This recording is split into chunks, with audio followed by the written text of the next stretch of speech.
Now that we know how to find a power series expansion, we're going to find the Maclaurin series of the function f of x is equal to e to the x. Remember that for the Maclaurin series, that means that it's centered at a equals 0. Well, if f of x is equal to e to the x, then the nth derivative of x is equal to e to the x for all n, which implies that the nth derivative evaluated at 0 is equal to 1 for all n. It follows that e to the x is equal to the sum as n goes from 0 to infinity of x to the n over n factorial, which looks like 1 plus x squared over 2 plus x cubed over 3 factorial plus x to the 4th over 4 factorial plus dot dot dot, if such a series exists. We'll come back to that later. When I say later, I mean in a future video. Anyway, folks, I will let you verify that using the ratio test, we can find that the radius is equal to infinity. So I'm going to put this in a box, and folks, we are now, whoops, I put the box in the wrong place. We are now collecting some functions that we can express as power series. This is so fun. Let's move on to, oh, I should have called this an example. Let's go to another one. Let's find the Maclaurin series for the sine of x.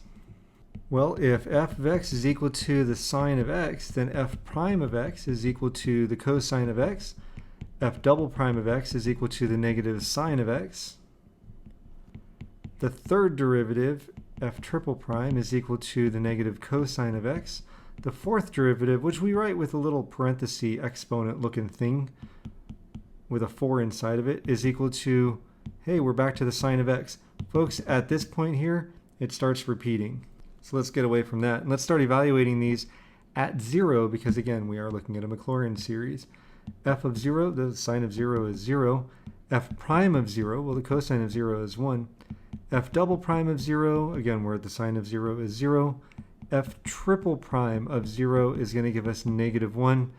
And then for the fourth derivative evaluated at 0, we're back to 0. So we can see that there's this pattern, right? 0, 1, 0, negative 1, 0. Hey, the next one's going to be what? That's right, 1. Let's note that we only have non-zero terms for odd values of n. If we were to write out all of the coefficients, we would have like 1 or 0 plus 1 plus 0 minus 1 plus 0 plus 1, and so on. Well, that first one goes along with n equaling 0. The second one goes along with n equals 1, and so on. So under the first one, n equals 0. Under this, when I said under the first one, I meant under the first term. Under the first one, n equals 1. For the next 0, n equals 2. For the negative 1, n equals 3. N equals 4, n equals 5, and so on, right? This is what I meant when I said we only have non-zero terms for odd values of n. Now let's remember what expression we're fleshing out here. We're fleshing out f of x is equal to the sum as n goes from 0 to infinity of the nth derivative evaluated at a, we have a bunch of those, divided by n factorial, and x to the n is the factor here because a is 0 for our Maclaurin series. Therefore, associated with n equals 0 would be x to the 0 over 0 factorial. For n equals 1, we would have x to the first power over 1 factorial. For n equals 2, we would have x to the second power over 2 factorial, my gosh, and so on. We only have these terms when n is odd. To express that, we are then going to say that the sine of x is equal to the sum as n goes from 0 to infinity. Notice that the terms that we do have are alternating in sign, right? We have 1, negative 1, 1. That's going to continue on.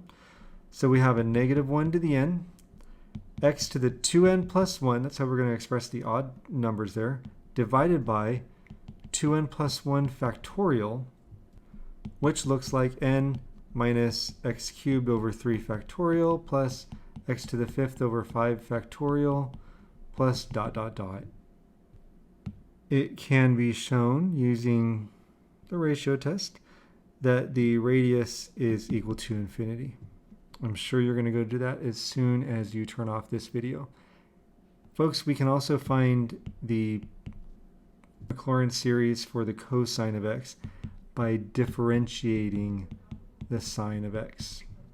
Using the power rule, we'll have the sum as n goes from 0 to infinity of negative 1 to the n, x to the 2n divided by 2n quantity factorial.